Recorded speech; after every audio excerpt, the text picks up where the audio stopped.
साल से जाने से पहले उन्होंने संघर्ष करके इस जनपद को गोंडा से बलरामपुर माँ पाटेश्वरी विश्वविद्यालय लेकर आए हैं।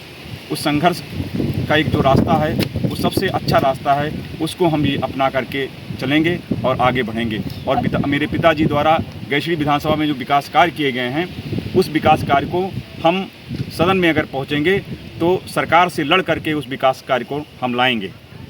जैसे कि राकेश जी आप कह रहे हैं कि विश्वविद्यालय का जो मामला था उस पर साकेत जी कह रहे हैं वो लेके आए हैं, सांसद जी कह रहे थे वो लेके आए हैं, आप बता रहे हैं कि एसपी यादव जी लेके आए थे, तो इस पे कुछ क्लियर नहीं हो पा रहा है। क्या है? आप लोग लोकतंत्र के चौथे स्तंभ हैं। देखा होगा कि सबसे पहला आवाज़ अगर किसी ने उठाया था प्रेस कॉन्फ्रेंस के माध्यम से, आप लोग भी आए थे हमारे घर पे, तो मेरे पिताजी ने ही ये उठाया था मुद्दा कि माँ पाटेश्वरी विश्वविद्यालय, माँ पाटेश्वरी जी का स्थान देवीपाटन कन्मय स्थान तुलसीपुर में है, तो माँ पाटेश्वरी विश्वविद्यालय का विद्यालय बलरामपुर में बनना चाहिए, ना कि गोंडा में बनना चाहिए। ये सर्वविदित है, आप लोग भी जानते हैं। अच्छा, एक क्वेश्चन और है, ये जो चुनाव लड़ने की प्रक्रिया विधानसभा की, आपके पिताजी मंत्री थे, तो उस समय आपने क्यों नहीं लड़ा था विधानसभा की चुनाव? मेरे पिताजी को राष्ट्रीय अध्यक्ष जी ने लड़ाया था, ये पार्टी का फैसला है। तब हमारे पिताजी को टिकट दिया गया था, इसलिए हमारे पिताजी लड़े थे। ये पार्टी के संसदीय बोर्ड फैसला लेता है कि कौन सा कार्यकर्ता चुनाव लड़ेगा। बहुत सारे राजनेताओं को आपने देखा होगा कि वो भी नेता है, उनके बच्चे भी नेता है, वो भी विधायक है, सांसद हैं और उनके बच्चे भी विधायक हो चुके, तो आप क्यों नहीं उस समय? मैं 2005 में जिला पंचायत सदस्य हुआ था और मैं जिला पंचायत अध्यक्ष का पद एक वोट से मैं हारा था, तो मेरी राजनीतिक यात्रा 2005 से ही शुरू हो गई थी। अगर आप जीत जाते तो क्या करेंगे विकास? हम सत्ता में नहीं हैं, लेकिन संघर्ष के माध्यम से गैसड़ी के लोगों को विकास के आगे मार्ग पर ले जाएंगे।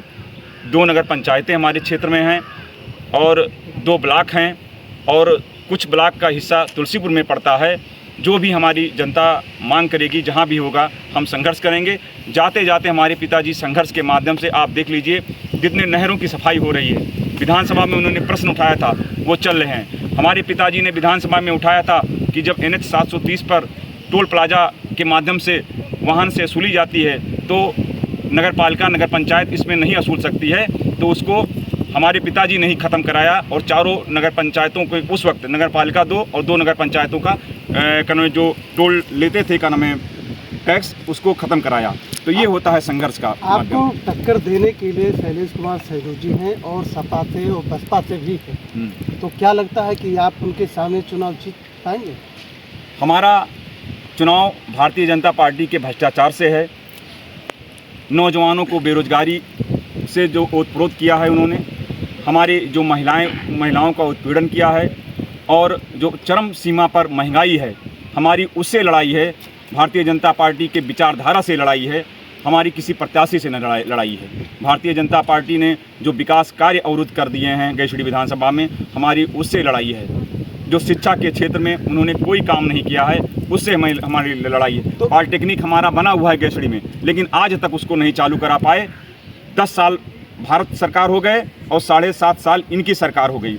राजकीय विद्यालय बना हुआ है बिलोहा बनकसिया में, आज तक शुरू नहीं कर पाए। ये देखिए, ये सब जो गैसड़ी का बात करें तो गैसड़ी विधानसभा में आपके पिताजी काफ़ी वर्षों से वहाँ के ही विधायक रहे, तो क्यों शिक्षा क्षेत्र से अछूता है? 4 बार हमारे पिताजी विधायक रहे। 3 कन्या आसेवित कन्या इंटर कॉलेज हमारे पिताजी ने खुलवाया और शिक्षा के क्षेत्र में पॉलिटेक्निक बनवाया।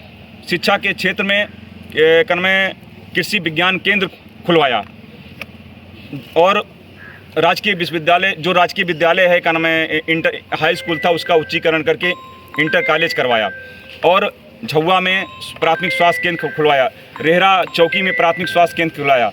हर क्षेत्र में मंत्री जी जब भी थे तो शिक्षा के क्षेत्र में सबसे अग्रणी भूमिका मेरे पिताजी विधायक रहते हुए, मंत्री रहते हुए किया और उस शिक्षा को आगे बढ़ाने के लिए हम दिन रात प्रयास करेंगे और मंत्री जी के विचारधारा को आगे ले जाएंगे।